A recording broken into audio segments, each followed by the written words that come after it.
Okay, namaste. Somebody has asked for a reading on UG Krishnamurti.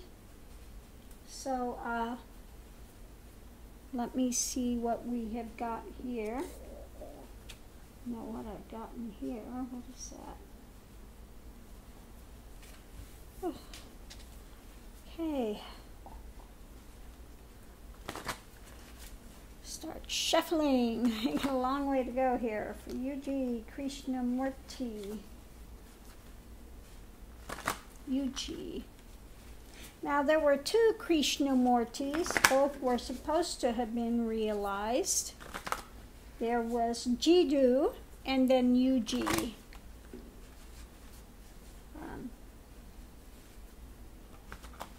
Very different in temperament between the two of them. But the one that I'm being asked about today is UG. So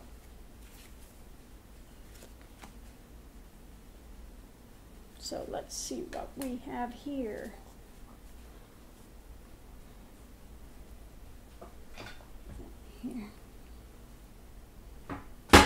Oops, that was good. Just threw my phone down.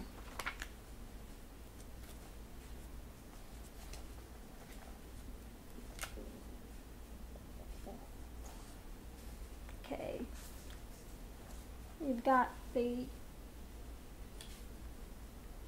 Cherubic Angels of the Air. It's the first card out. The card shows one of the effects of these cherubic angels, which is lightning. The two clouds are shown with a large bolt of lightning arching from one to the other. The angels of the Watchtower of Air are being largely concerned with relationships, especially those between polar opposites. The atmosphere of this card suggests the strength that exists between two sides of a duality, especially duality of the subjective self and the objective world. Okay, yeah, duality. There we have it, first thing out. Now, not a good start for UG. He presented himself as an enlightened being, but from where I've heard him speak, I don't see it. He's rude, crude, obnoxious. Jiddu Krishnamurti, his speaking was fine. Jiddu went through a Kundalini awakening. He didn't speak a lot about it because it's a very difficult process that he went through.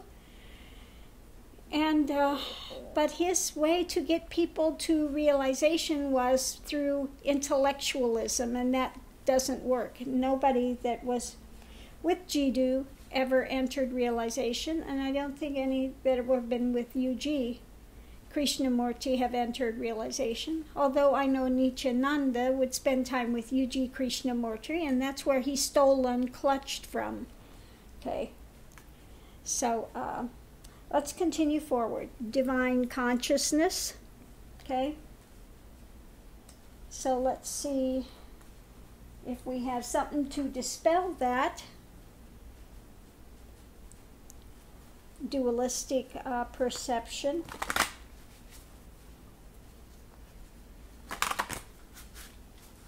Okay.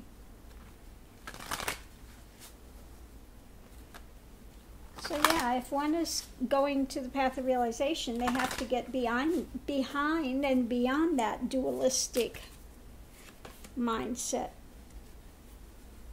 Ancestors. So when ancestors comes up with UG, I would say he would probably lean on things, past writings, things he has read, things that were written earlier, and that he could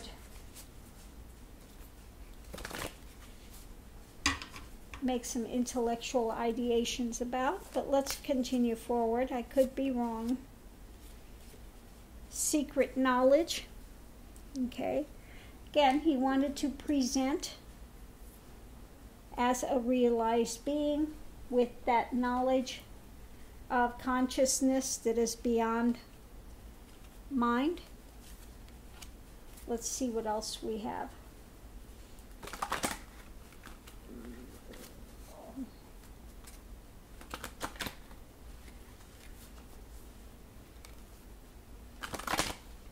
Yeah, when one gets to realization, one becomes blown out. And so, I mean, they keep the basic persona in place. Others will see the same basic persona.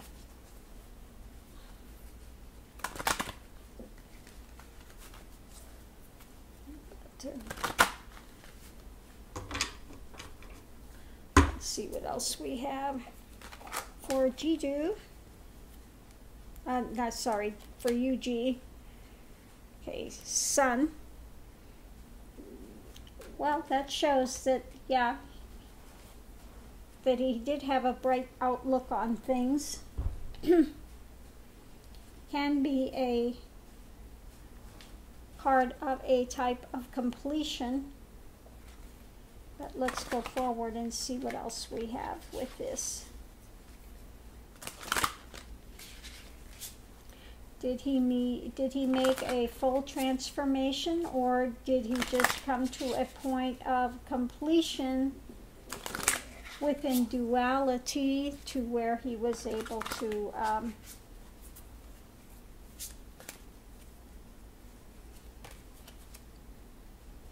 rejoice in celebration?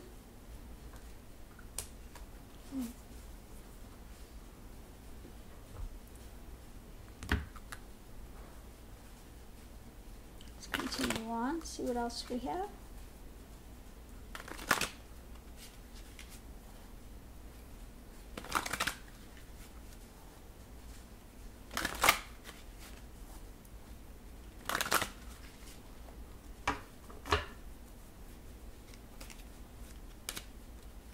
Confront. Yeah. In order to reach realization, one has to totally confront the shadow self to go beyond that identification.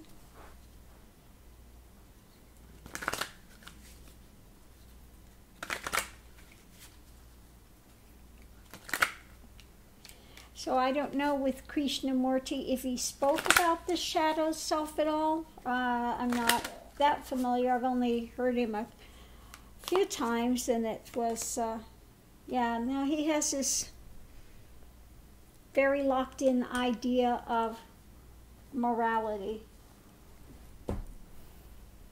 He's definitely got his views on it, and it is just very, he's got a very strict view on morality or lack thereof, as the case may be.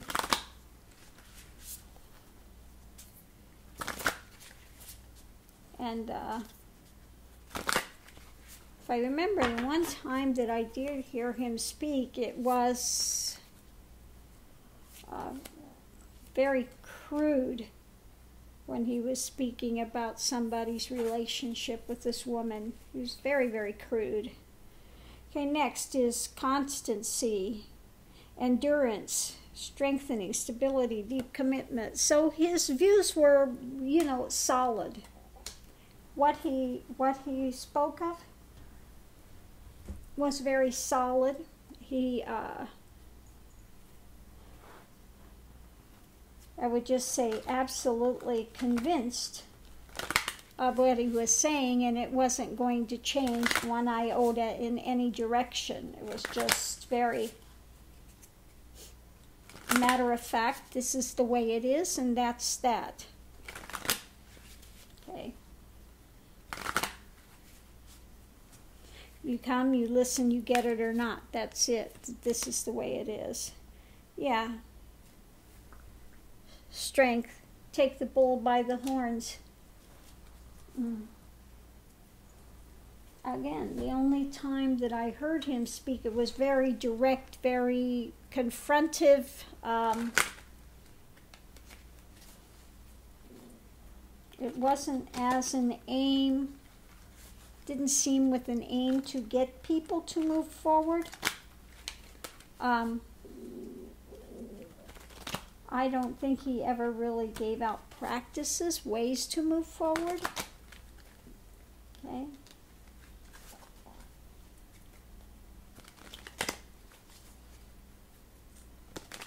I think he was more about just talking about realization. Yeah, again, very, yeah, sitting there with kind of club in hand. Very stern, very, yeah, he's just very stern. Very matter of fact, very stern in his approach to things.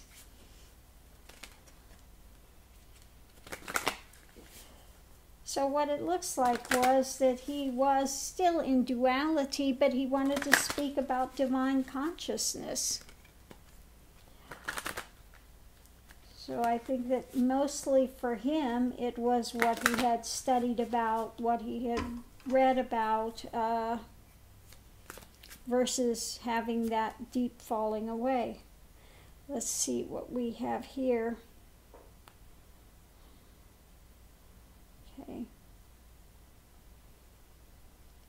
Okay, looks like there was some sort of his idea of an opening, that he had unlocked some type of knowledge.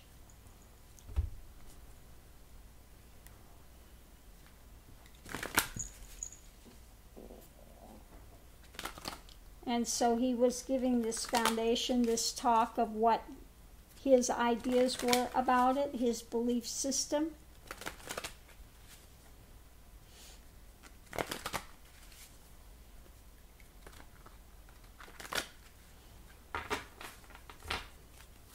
Okay, next. Yeah. This is the card of like enticements and kind of sometimes illusions. Can be some fantasy.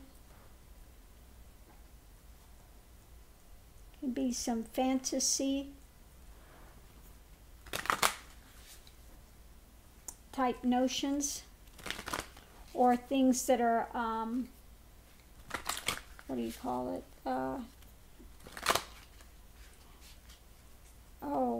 Temptations, things of temptations, things that, yeah.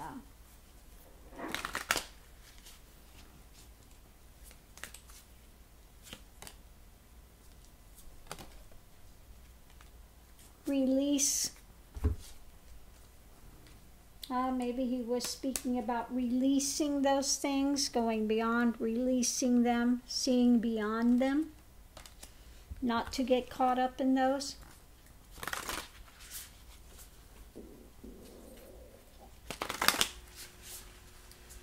Which is most assuredly not something you want to do if you are on a serious path, getting caught up in that type of stuff. Next, he spoke of freedom. Yeah, because he wanted to present as realized. Okay. But it still looks as if, like I said in the beginning, it's got about being there in duality.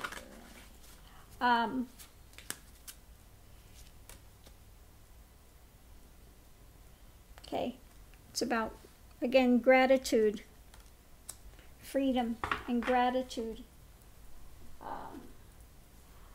So yeah, as far as he was just very, in order to do the path, one has to have gratitude and surrender in the midst of it. rather than building up fantasy notions and things about it. But yeah, U.G. Krishnamurti, I don't think that he had gone as far as Jiddu. And again, you know, we start out with, first thing out is duality. Okay, so this is telling me with this, he didn't go the whole way through Kundalini. Maybe he started to have some energy awakening, but I don't think it completed. But he did want to still go ahead and speak. And I think it's more, again, what he had learned, what he had absorbed before, that he considered secret knowledge, was paving his way.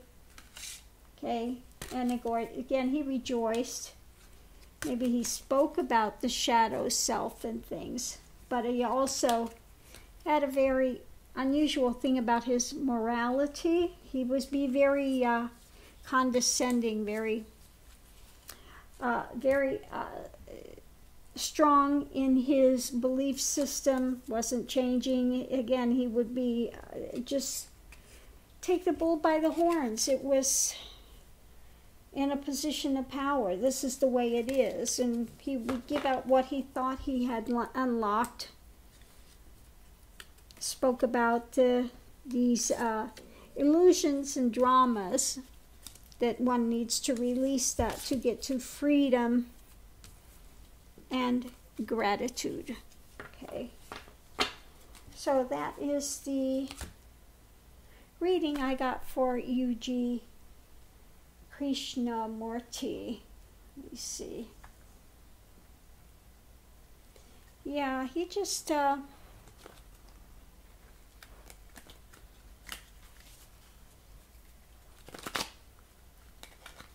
from when I've heard him speak, like I said, what I heard him saying was more from a position of a dualistic mindset, not coming from realization, although he claimed realization.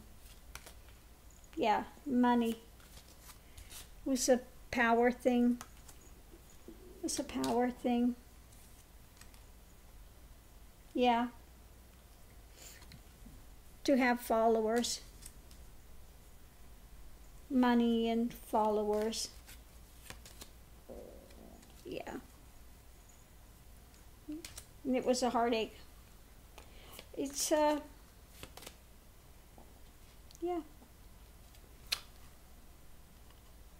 And justice has to eventually come.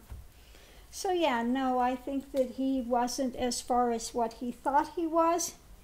And he gave out those teachings. I think that, again, Jiddu, I haven't done the reading for Jiddu, but I've got a feeling Jiddu actually went further, perhaps all the way to realization for Jiddu.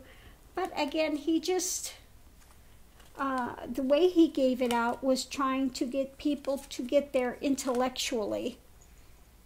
He didn't speak too much about his Kundalini awakening in that journey. I think because he wasn't sure how to direct people through it, so he didn't speak about that. So yeah, we'll just leave it at that. Okay, so U.G. Krishnamurti. Namaste, thank you.